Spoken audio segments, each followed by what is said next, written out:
오늘 성경 말씀은 사도행전 12장 3절부터 5절까지입니다. 오늘의 이 말씀을 낭독자가 말씀을 낭독해 주겠습니다.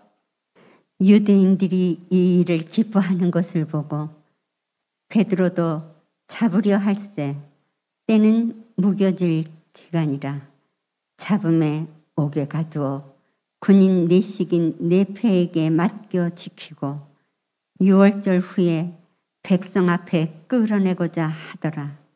이에 베드로는 옥에 갇혔고 교회는 그를 위하여 간절히 하나님께 기도하더라. 아멘. 하나님께서 오늘 우리와 함께 하심을 믿으십니까? 하나님께서 우리를 인도하십니다. 우리를 승리케 하십니다. 이 사실을 믿음으로 고백하시겠습니다? 고백하시겠습니까? 네, 죄송합니다. 말이 꼬였네요. 네, 그렇지만 우리가 믿음으로 고백하는 모든 사람들에게 하나님의 역사하심이 임할 줄 믿습니다. 여러분, 저는 지금의 이 시기를 이렇게 정의하고 싶어요. 지금은 은혜 받을 때다. 동의하십니까? 여러분, 지금이 은혜 받을 때입니다. 믿으셔야 돼요. 지금이 은혜 받을 때예요. 왜냐하면요, 은혜가 필요하기 때문에, 은혜가 절실하기 때문에 우린 반드시 은혜를 받아야 돼요. 우리들에게 식상한 말이 있죠. 우리 나중에 밥 한번 같이 먹자. 저는 이 말을요, 대학생 때 너무 많이 들었어요. 같이 조별 과제를 하고 과제를 하고 이제 다 마치고 집에 돌아갈 때 이렇게 인사하는 거예요. 우리 나중에 밥 한번 같이 먹자. 조용아, 그래, 우리 밥 한번 같이 먹자. 저는 그렇게 말하는 사람이랑 같이 밥 먹은 기억이 거의 없어요. 또 식상한 말이 있죠. 나중에 연락할게.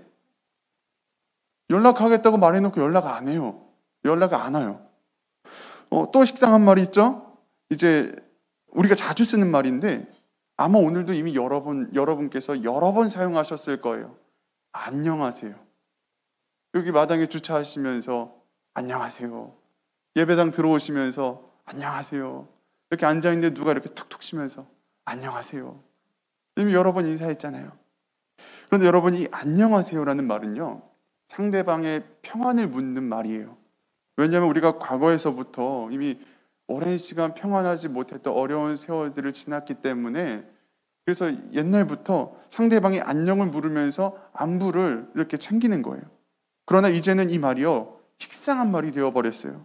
아무런 의미도 없이 그냥 안녕하세요. 그냥 별로 상대방에 대한 어떤 감정도 없으면서 안녕하세요. 사실 나는 솔직히 저 사람에게 별로 관심이 없거든요. 그런데 그냥 만났으니까 안녕하세요. 상대방에 대한 관심도 감정도 없으면서 우리는 왜 이렇게 무의미한 말을 반복하고 있을까요? 만일 교회 안에서도 이런 식상한 말이 있다면 여러분, 그것은 무엇일까요? 저는 바로 이 말이 생각났어요. 기도하겠습니다. 우리가 가장 많이 사용하는 말이에요. 교회에서 교인들이 교제할 때 할 말이 없으면요, 마지막에 기도하겠습니다. 별다른 위로할 말이 없어요? 기도하겠습니다. 근데 여러분, 이 말이 우리들 가운데 얼마나 식상해졌냐 하면요, 내가 누구를 위해서 기도해야 되는지를 다 기억하지를 못해요. 기도하겠습니다 말해놓고 이렇게 뒤돌아서면 잊어버려요. 그리고 기도를 안 하게 되는 거죠. 여러분, 다 기억하시나요? 내가 누구에게 기도하겠습니다 이 말을 했는지 다 기억하시나요? 그 내용 기억나세요? 혹시라도 다 기억하지도 못하는 말을 무책임하게 남발하고 계시진 않은가요? 그러나 여러분, 기도하겠습니다 이 말은 결코 식상해져서는 안 되는 말이에요. 왜요? 기도하겠습니다 이 말은 하나님의 능력을 믿는 말이에요. 기도하겠습니다 이 말은 하나님을 의지하는 말이에요. 하나님을 믿고 의지하는 이 영적인 언어는 우리들 가운데 절대로 식상해져서는 안 되는 말이에요. 기도는 영적인 언어예요. 하나님과 소통하는 이 영적인 대화 수단이에요. 그래서 말에는 능력이 있어요. 하나님께서 말씀으로 세상을 창조하셨고 예수님께서 말씀으로 복음을 선포하셨어요. 말씀은 능력이에요. 우리 안에 살아계신 주의 성령이 우리에게 말씀하시는 거예요. 그리고 우리로 하여금 그 말씀을 선포하게 만들어요. 하나님께서 주시는 비전과 꿈과 소망과 모든 능력과 일들을 기도로서 말하게 하시는 거예요. 그리고 그러므로 우리는 기도해야 돼요. 환난과 핍박과 고난 중에 성도는 기도해야 돼요.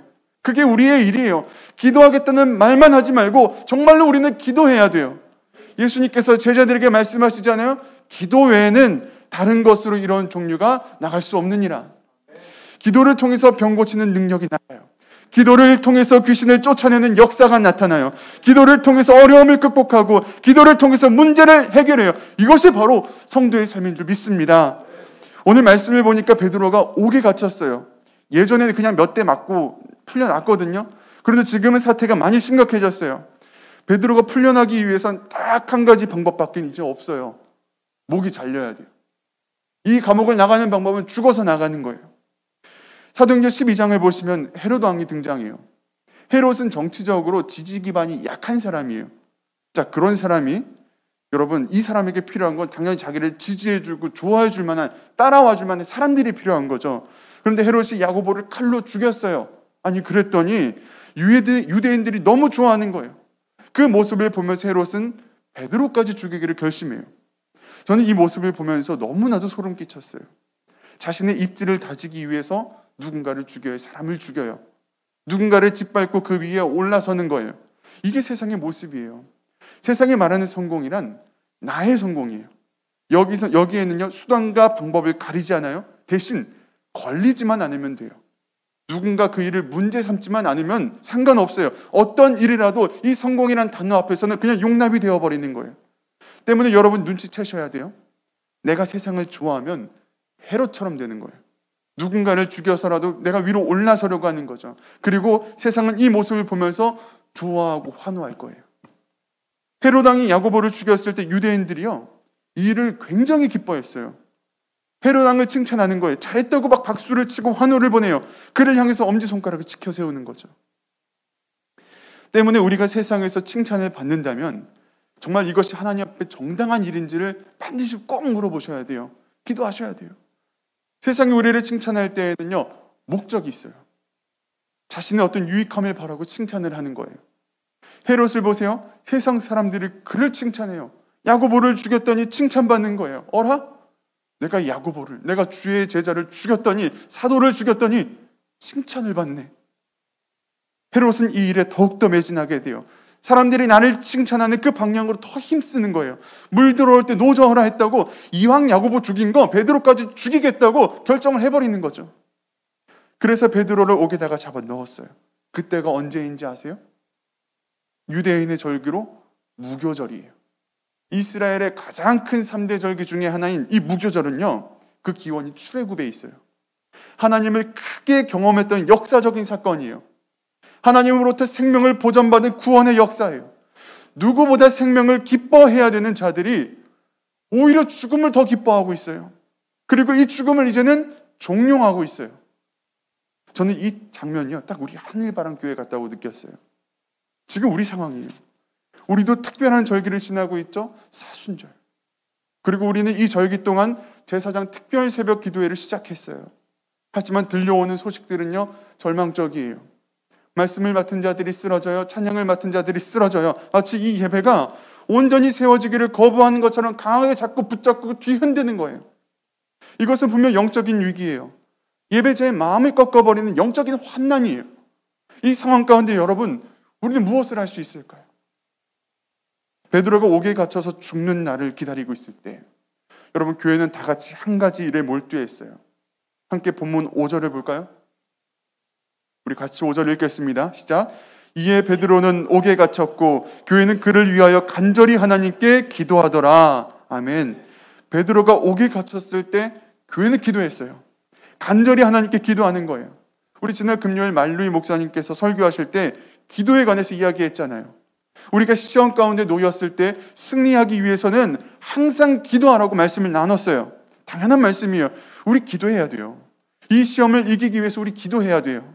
감사한 것은요, 우리 성도님들께서 이 사실을 알고 계세요. 우리가 이 시험을 이기기 위해서는 기도해야 된다는 이 사실을 영적으로 감각하고 계세요. 그리고 제 특세 단톡방에 새로운 소식들이 올라올 때마다 기도하겠습니다, 기도하겠습니다, 기도하겠습니다라는 이 중보의 고백이 자연스럽게 이어지고 있어요.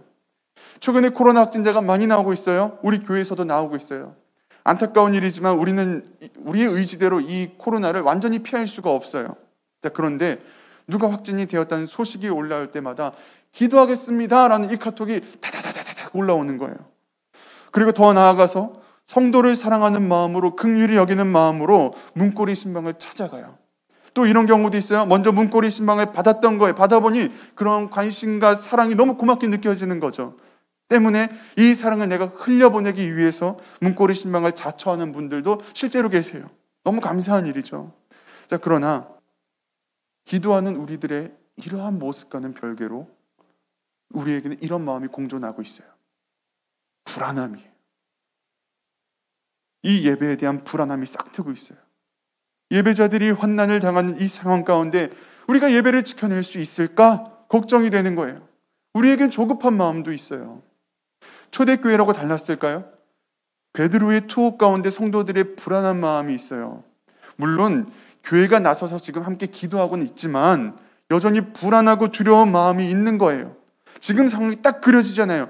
앞으로 일들이 어떻게 흘러갈지는 이건 너무 뻔한 거예요.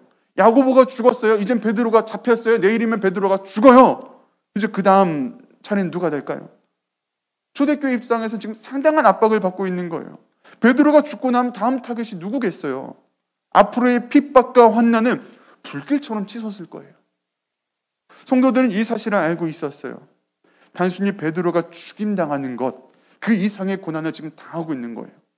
때문에 초대교회 성도들은 불안과 두려움 속에 떨면서 지금 기도하고 있어요. 자, 그런데 그 시각 베드로는 뭘 하고 있었을까요?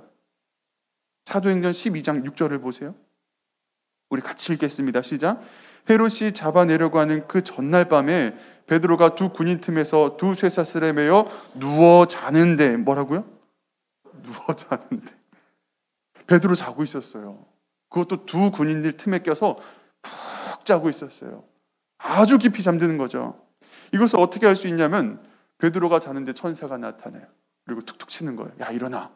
그만 자고 일어나. 베드로 깨워서 일으켜갖고 데리고 나가요. 감옥을 데리고 나가요. 그런데 베드로는 그 모든 상황 속에서도 이게 꿈인지 생신인지 구분을 못하는 거예요. 여러분 보세요. 뭔가 이상하잖아요. 교회와 성도는 지금 불안에 떨면서 간절하게 하나님께 기도하고 있는데 사도랍시고 베드로는 누워서 자고 있어요. 교회는 기도하게 만들어 놓고 본인은 편하게 자는 거예요. 기도를 해도 베드로가 더 간절하게 해야 될 것 같은데 그게 아닌 거죠. 여러분은 이 모습을 어떻게 보세요? 어떻게 해석이 되시나요? 제가 유기성 목사님 설교를 듣는데 아주 맛깔나게 해석하세요. 베드로의 이러한 모습 가운데 믿음이 보인다는 거예요. 베드로가 옥에서 잠을 자는 이 모습이 오늘 우리들에게 말씀이 된다는 거예요. 과연 베드로는 어떻게 옥에서 잠을 잘 수 있었을까요?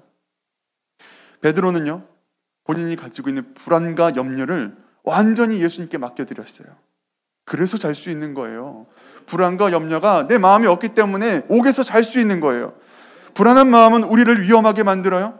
불안한 마음은 우리로 하여금 정상적인 사고를 불가능하게 만들어요. 베드로가 이걸 경험했잖아요. 예수님께서 붙잡히실 때 베드로가 몰래 쫄래쫄래 따라가서 앉았는데 하필이면 또 걸렸어요. 그랬을 때 베드로가 뭐라고 해요? 3번이나 부인하잖아요. 내가 그를 알지 못한다. 이 사람아, 나는 아니야. 나는 네가 무슨 말하니 도무지 모르겠어. 저주와 맹세까지 하면서 예수님을 부인했어요. 여러분 한번 생각해 보세요. 베드로는 왜 예수님을 부인했을까요? 예수님의 수제자예요. 굉장한 열심이 있어요. 열정이 있어요. 그랬던 베드로가 왜 예수님을 부인했을까요? 나도 죽을까 봐. 나도 고난당할까 봐. 이 두려운 마음 때문에, 불안한 마음 때문에, 그래서 예수님을 부인한 거예요. 이 경험을 통해서 베드로는 스스로를 통찰했어요. 내 안에 있는 이 두려움이 나를 어떻게 만드는지 그가 깨달았을 거예요. 제가 지금 그러한 시기를 제가 보내고 있어요. 여러분, 사람의 생존에서 가장 필요한 3가지가 있어요. 아시죠? 의, 식, 주. 제가 이 말을 너무 많이 해서 지금 이제는 그만해야 될 것 같은데 저는 이 3가지 중에 주가 없어요. 집이 없어요. 여러분, 집이 없다는 것, 이 사실이 가져다 준 불안함은요, 이건 통제가 안 돼요. 간절한 마음이 저절로 생겨나요. 정말 치열하게 하나님 앞에 기도할 수 있게 돼요. 하지만 그와 동시에 불안한 마음이 제 안에서 요동을 치는 거예요. 생각이 꼬리를 물고 이어지는데 이게 통제가 안 돼요. 정말 최악의 상황을 상상하게 되는 거예요. 그리고 두려움에 떠는 거죠. 이러한 패닉 상태에서는 정상적인 사고를 할 수가 없어요. 나는 최선의 방법이라고 생각을 하지만 조금만 뒤로 물러서면 이게 최악의 수였다는 걸 깨달을 수 있어요. 하지만 내 안에 있는 이 불안한 마음이 나의 눈을 가려버리는 거예요. 하나님을 볼 수 없게 돼요. 하나님의 계획과 일하심을 의심하게 되는 거예요. 그러니 주님보다 나의 생각이 자꾸만 자꾸만 내 생각이 앞서게 돼요. 기도를 하더라도 여전히 내 생각에 사로잡혀 있어요. 간절하게 기도를 하지만 불안과 공포가 나를 떠나지 않아요. 이러한 상태가 지속이 되면 정신적인 공황에 이르게 돼요. 몸과 마음이 같이 병들기 시작하는 거예요. 여러분, 이 통제되지 않는 두려움을 어떻게 하시겠어요? 기도하겠습니다 라는 이 말이 우리에게 식상하게 느껴진다면 그것은 분명히 영적으로 잘못된 거예요. 기도의 능력을 제대로 신뢰하지 못하고 있다는 거죠. 하나님의 방법으로 우리의 두려움을 제대로 통제하지 못하고 있다는 거예요. 집을 구하면서 속이 터지고 답답한 게 한두 번이 아니에요. 그럴 때마다 제가 아내랑 전화를 해서 대화를 나누잖아요. 반드시 싸우게 돼요. 아내는 저에게 기도하라고 말해요. 기도하고 있으니까 하나님께서 주실 거야. 그래, 당신도 기도해 라고 저한테 그렇게 이야기해요. 믿음으로 선포하는 거죠. 그럼 저는 이렇게 말해요. 여기 현실을 몰라서 그래. 안 와봐서 그래. 저는 아내가 기도하고 있다는, 그리고 저에게 기도하라는 그 말이 화가 나는 거예요. 현실적으로 아무런 도움이 안 되는 말을 하고 있으니까 속이 터지고 답답한 거예요. 저는 아내의 현실 감각에 대해서 저는 의심하게 돼요. 그러나 사실 아내를 탓할 일이 아니죠. 아내가 잘못한 게 없죠. 오히려 문제는 저에게 있더라고요. 왜 기도하라는 그 말에 화가 났을까요? 이유는 하나예요. 기도가 저에게 식상해졌기 때문이에요. 기도에 대한 영적인 감각이 없는 거예요. 현실에 대한 감각은 느낄지언정 기도에 대한 이 영적인 감각은 느끼지를 못하는 거예요. 여러분, 이거야말로 영적인 위기가 아닐까요? 우리 앞에 놓은 이 현실적인 문제들을 영적으로 풀어낼 수 없다면 우리는 지금 제대로 된 사고를 하는 게 아니에요. 정상적인 판단을 내릴 수가 없는 거예요. 조급한 마음에 나에게 불리한 그 조건들을 스스로 합리화시키고 받아들여요. 그 길로 가면 위험한데 스스로 나는 괜찮을 거라고 스스로 위안거리를 찾아가면서 억지로 그 길을 건너가는 거예요. 이거 정말 위험한 거예요. 베드로를 보세요. 그거 어떻게 하는지를 보세요. 우리 베드로를 보면서 좀 배워야 돼요. 일전에 베드로는 공의 앞에서 재판을 받은 적이 있어요. 이유는 똑같아요. 복음 전하다가 붙잡힌 거예요. 이때 공회 사람들이 베드로와 요한을 위협해요. 사도행전 4장 18절에 그들을 불러 경고하여 도무지 예수의 이름으로 말하지도 말고 가르치지도 말라 하니, 아주 대놓고 협박하고 있잖아요. 이때 베드로와 요한이 이렇게 대답해요. 그 다음 19절 20절인데 우리가 한 목소리로 고백하겠습니다. 시작. 베드로와 요한이 대답하여 이르되 하나님 앞에서 너희의 말을 듣는 것이 하나님의 말씀을 듣는 것보다 옳은가 판단하라. 우리는 보고 들은 것을 말하지 아니할 수 없다 하니. 여러분, 누구의 말을 듣는 것이 중요한가요? 나를 위협하는 세상의 말인가요? 아니면 나를 이끄시는 하나님의 말씀인가요? 세상은 우리를 위협해요. 이것이 마귀가 역사하는 방법이에요. 마귀는 어떻게 해야 우리가 틈을 내어주는지 너무 잘 알고 있어요. 우리를 위협해요. 위기 속에 몰아넣어요. 불안한 마음을 만들고 조급한 마음을 만들어요. 그리고 마귀는 이 틈으로 역사하는 거예요. 하지만 하나님의 말씀을 듣는 사람에게는 틈이 없어요. 마귀는 우리 틈을 비좁고 들어가려고 하지만 걱정과 불안을 완전히 주님께 맡겨드렸기 때문에 틈이 없는 거예요. 이런 사람은 정확한 생각을 할 수 있어요. 그게 뭐예요? 우리는 보고 들은 것을 말하지 아니할 수 없다. 유대의 공회원들은 사도들의 입을 막기 위해서 위협을 가했지만 베드로와 요한은 그 위협에 정면으로 맞서요. 자신들이 무엇을 해야 되는지 정확하게 알고 있어요. 지금 당장의 이 위협 때문에 내가 이 일을 멈출 수 없다라고 확실하게 판단해요.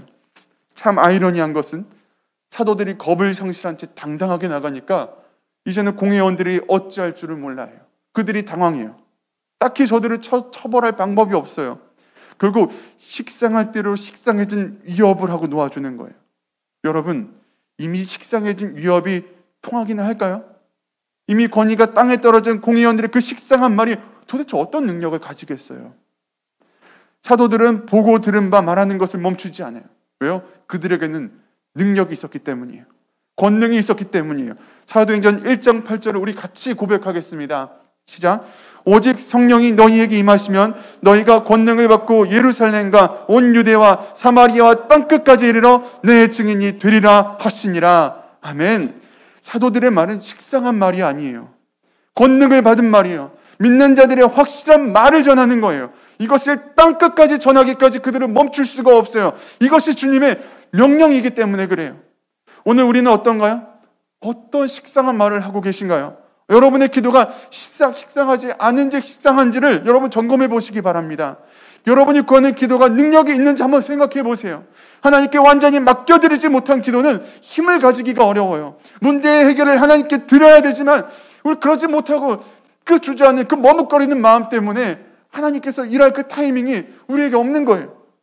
위기 가운데 부르짖는 성도의 기도는 중언부언이 되어서는 안 돼요. 주여 주여 하는 자마다 모두 다 천국에 들어갈 것이 아니라는 이 주님의 말씀처럼 우리의 기도가 주여 주여 부르짖는다고 모두 다 힘을 가지는 게 아니에요.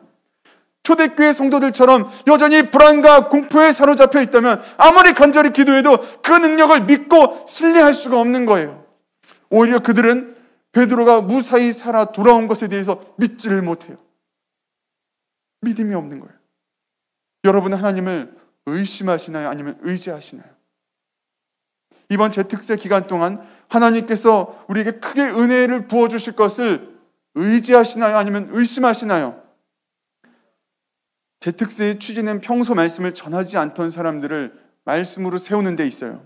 자, 그러나 코로나 지금 더 기승을 부리고 있어요. 저는 이것이 코로나의 마지막 발악이라고 생각해요. 그렇게 되기를 믿습니다. 우리들에게 시험거리가 생겼어요. 눈앞에 장애물이 생겼어요. 그렇다면 어떻게 해야 될까요? 우리는 이것을 넘어가야 돼요. 말씀의 제사장을 세우는 일에 더욱더 힘을 내셔야 돼요. 더욱더 기도하시고 더욱더 격려하시고 더욱더 힘을 내시기를 바랍니다. 출애굽기 4장 20절에 보면 이런 말씀이 있어요. 모세가 그의 아내와 아들들을 나귀에 태우고 애굽으로 돌아가는데 모세가 하나님의 지팡이를 손에 잡았더라. 저는 이 말씀이 영화의 한 장면처럼 느껴졌어요. 서부의 총잡이가 총을 휙 돌리고 탁 꽂고 노을이 지는 그 서부의 광야로 이렇게 나가는 거예요. 멋있잖아요. 똑같아요. 지금 모세가 하나님의 지팡이 손에 탁 쥐고 애굽으로 나가는 거예요. 그런데 처음부터 모세가 이렇게 멋있는 사람은 아니었어요. 하나님께 처음 모세를 떨기나무에서 부르셨을 때 그때는 모세가 겁쟁이였어요. 갑자기 모세를 부르셔서 애굽으로 가라고 말씀하시는데 모세는 하나님의 그 말씀이 감당이 안 되는 거예요. 모세가 애굽을 알잖아요. 잘 알잖아요. 경험적으로 잘 알아요. 40년 동안 애굽의 왕자로 살았어요. 그 나라의 기반을 알아요. 군사력을, 경제력을, 권력을 알아요. 그런 애굽을 자기가 어떻게 상대해요? 이건 말도 안 되는 일이 불가능하잖아요. 자, 그런데 모세가 하나님의 능력을 체험해요. 지팡이가 뱀이 되는 그 능력을 봤어요. 나병이 고쳐지는 능력을 봤어요. 나일강물이 피가 되는 능력을 봤어요. 하나님의 능력을 체험한 거예요. 그리고 하나님은 말씀하시죠. 출애굽기 4장 12절에 이제 가라. 내가 네 입과 함께 있어서 할 말을 가르치리라. 그리고 17절에 너는 이 지팡이를 손에 잡고 이것으로 이적을 행할지니라. 아멘. 모세에게 지팡이는 곧 하나님의 상징이었어요. 이 지팡이를 볼 때마다 하나님의 위대하신 능력을 상기시키는 거예요. 이것은 곧 하나님을 경험적으로 알았다는 거죠. 그러니 이제는 모세가 피하지를 않아요. 근심과 걱정과 불안과 두려움을 이게 거치고 나니까 이제야 정상적인 판단을 내릴 수가 있는 거예요. 하나님과 애굽 중에 누가 더 센지를 정확하게 아는 거예요. 그래서 모세는 애굽으로 향하는 그 길에 하나님의 지팡이를 손에 잡는 거예요. 하나님을 붙드는 거예요. 하나님을 전적으로 의지하는 거예요. 오늘 우리가 이렇게 되기를 소망합니다. 하나님을 전적으로 의존하세요. 그리고 의지하세요.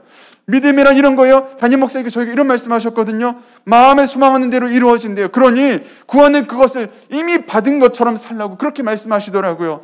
히브리서 11장 1절에 믿음은 바라는 것들의 실상이요 보이지 않는 것들의 증거라고 분명하게 기록하고 있죠. 그러니 여러분 믿음을 가지고 기도합시다. 여러분이 당하는 그 어려움을 이기리란 믿읍시다. 하나님의 나라가 어디에 있습니까? 말이 아니라 능력에 있습니다. 여러분 기도에 능력이 있음을 믿음으로 고백하시길 바랍니다. 아멘.